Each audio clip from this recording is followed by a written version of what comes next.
Welcome to Grow Bio channel. In today's video, we're gonna see about regulation of gene expression lactose operon, that is lac operon. Lac operon is studied by Francois Jacob and Jacques Monod in 1961. The lactose catabolism in E. coli was studied by them. What is operon? Operon is cluster of gene that works under the same promoter.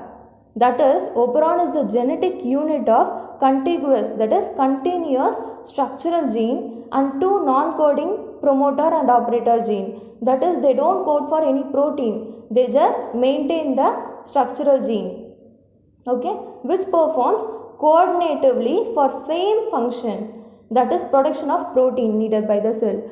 It can be used for anabolism or catabolism, but in lac operon it is catabolism, okay. So next is lactose. What is lactose? Lactose is the largest sugar, okay. It is made up of monomer, glucose and galactose. The lactose is catabolized by lac operon gene byproducts, that is enzymes, okay. Then they catabolize the lactose to monomer, glucose and galactose so that it will be readily available to the body, and then cell lining of small intestine takes it as energy.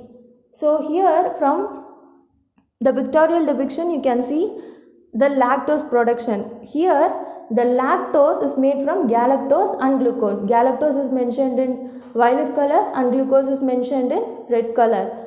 Here many of them will be struggling for remembering the structure of galactose, glucose and lactose, so I made it easy. So here in galactose you can see in 2' end only the HOH bond will be there. Other will be in 1', 3', 4', 5', OHH bond will be there. Okay, I have circled it in 2' end, HOH bond will be there. And in glucose, in 2' and 4' end, HOH will be there. Others it will be OH and H. Okay, so lactose formation. There you can see in galactose, the OH will be joined to OH of glucose. So they will form O bond. Okay, so water will go out, so there forms a O bond, that is lactose. So the lactose will be broken down in presence of H2O, galactose and glucose. Okay, next is RNA polymerase in prokaryotes. The RNA polymerase is of 480 kilodaltons and they are made up of core enzyme and sigma subunit. To know about the lac operon concept, it is important to know about the RNA polymerase in prokaryotes. So, the RNA polymerase is made up of two factors, core enzyme and sigma factor, which in turn will give the complex structure of core enzyme and sigma factor. It is active, okay. The core enzyme sigma factor complex is active form. The core enzyme is the functional subunit. It is same for all the gene, okay. Sigma factor only varies for gene to gene. It is the functional subunit, it recognizes the promoter sequence. It varies for all the gene, okay. Core enzyme is constant and sigma factor is different for all the gene. The sigma factor will take the core enzyme to the particular promoter so that the RNA polymerase will polymerize the gene, okay. Next is the core enzyme and sigma factor complex. It is known as holoenzyme, that is it is an active enzyme, okay. Next, now we can see about lac operon gene structure. You can see a promoter, operator and cap site, that is catabolic activator protein site, and then again promoter, operator and lac Z gene, lac Y gene and lac A gene, okay. First, in condition 1, what happens when there is no lactose is present? Then when no lactose is present, why the lactose catabolism should occur? Okay, it is wastage of energy to produce that enzyme. So what happens? Inhibitor, repressor protein will be produced and it binds to the operator. It is active repressor protein. It binds to the operator. So no transcription occurs for lactose catabolism. Okay, in condition 2, when lactose is present in the media, what happens? The repressor, that is repressor protein, is the allosteric enzyme, that is it has two active site, as you can see at the top and bottom, okay, but it can bind only one at a time. Either it will bind to operator or it will bind to the inducer. So the allolactose compound acts as the inducer. It binds to the allosteric site, so the repressor protein will come out of the operator and then the transcription occurs. So the allolactose, it is called as gratuitous inducer because it is a lactose compound which initiates the lactose catabolism process. So it is known as gratuitous inducers. Okay. Next is, now we can see the steps. Okay. First step, the repressor gene is the constitutive gene, that is, it is continuously producing the protein by transcription and translation. Okay, it forms the repressor protein continuously. What happens when the repressor protein, it will bind to the operator continuously. Okay, protein has very less half-life, so the repressor gene will be continuously producing the repressor protein and repressor protein will be continuously blocking the operator. Okay, that is step 2. In step 3, when lactose is present but there should be no glucose. Okay, keep in mind there should be no glucose, only the lactose is present, then CAMP, that is cyclin adenosine monophosphate, is produced.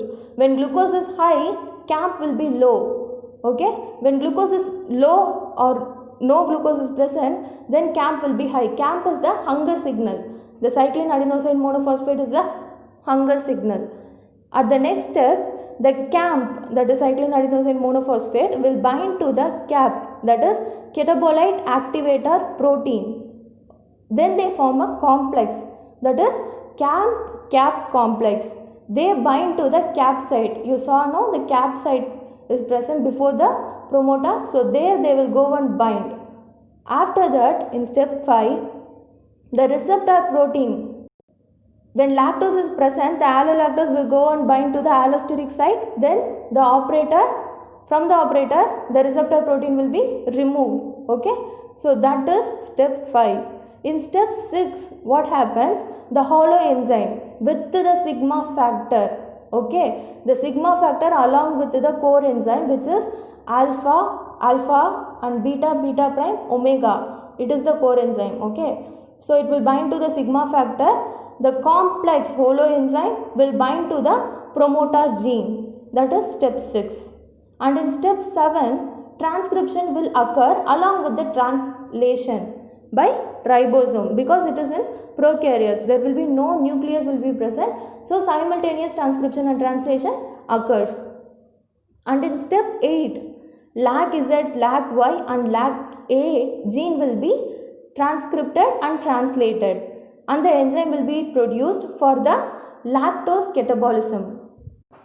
And then what happens? Lactose will be catabolized. So lactose catabolism, it is produced by production of enzyme. So what and all enzyme is required for the lactose catabolism? So the enzyme produced by LAC-Z, LAC-Y and LAC-A are responsible for catabolizing of lactose to monomers glucose and galactose. Okay, for easily uptaking by the body. The LAC-Z gene produces beta galactosidase. Okay, enzyme beta galactosidase. It will catabolize lactose to glucose and galactose. Similarly, LAC-Y gene produces beta galactosidase permease. Okay, and LAC-Y gene is responsible for permeation of lactose into the cell membrane. When lactose is present in the media, it have to come inside the cell to get catabolized. So for that purpose, the LAC-Y gene produces beta galactosidase permease, that is for permitting the lactose from external environment to the inside of the cell. Okay, it produces membrane transport of lactose into the cell. And third one is LAC-A. It produces acetyl transferase, that is it acetylate the beta galactoside and glucose. Okay, this is responsible for just acetylating. Okay, and next we can see about capsaicin gene. Okay, the capside is catabolite activator protein. There will be more glucose, then CAMP will be low. as you know. Okay, when there is low glucose, then CAMP will be high. So CAMP creates the hunger signal for the cell, then it binds to catabolite activator protein. So CAMP cap complex will be formed, and then this complex will get binding to the CAP site and then acts as the activator. That is, it is the positive regulation. Example of positive regulation, it switch on the gene, then the structural gene is transcribed very fast. Why am I saying very fast? Because repressor protein, when bounded to the operator site, what happens, it denatures and other repressor protein will be coming and binding there. So there will be fraction of second difference between the two repressor protein binding between the operator. During that fraction of second, what happens, the DNA will be transcribed and translated. So that only what happens, allolactose production will be there. Where from the allolactose came? From that fraction of second only the allolactose came, which acts as the inducer for the lactose catabolism process. So we can see 4 scenarios. It will be very helpful for you. Just think of 4 scenarios. First, sugar in media is considered, then proteins, CAP-CAM protein is considered and rep protein is considered, and then transcription occurs or not can be seen. When glucose is not there and lactose also is not there, what happens? CAP protein will be present because there is no glucose, then hunger signal will be created, then CAP protein will be active. Okay, repressor protein will also be active because there is no allolactose to stop the reaction. Okay, so repressor protein will be present. So transcription doesn't occur. Okay, though the 2 protein is present, when glucose and lactose is not there, no transcription occurs. Next is, when glucose is present and lactose is absent, then there will be no hunger signal because of glucose presence. Okay, there will be no catabolite activator protein, CAMP complex will not be formed because there will be no CAMP formation, and repressor protein will be there because repressor gene will be constantly producing the repressor protein, and there will be no allolactose to prevent it from binding to operator. So repressor protein will be present. So yes, and the transcription will not occur because the gene is responsible for lactose catabolism, not glucose catabolism. Okay, when the lactose is not present, then the transcription of lactose lacoperon will not be done. Next is, when glucose is not present and lactose is present, here comes the transcription process.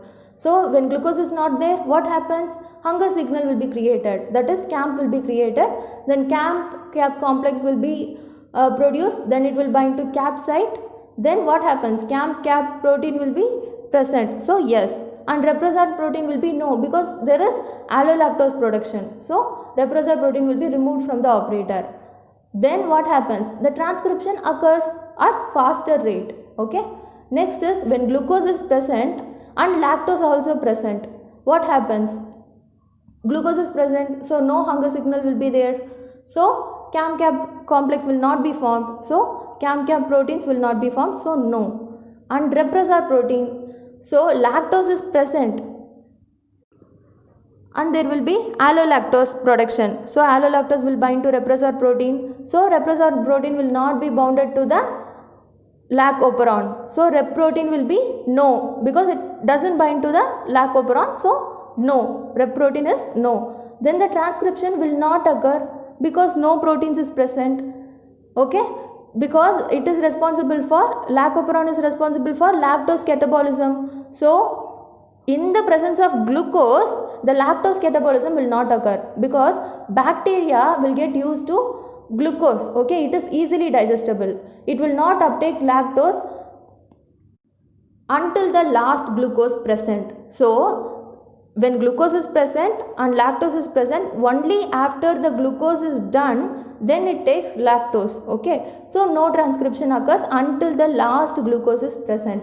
So here you can see, only when glucose is absent and lactose is present, that is in third scenario, in that condition only the transcription occurs. In other 3 conditions, transcription will not occur. Hope you understood. If you have any doubts, comment in the comment section below. And to know about tripoperon, it is in next video. I will give the link in the description below. Subscribe and please press the bell button below. Thank you.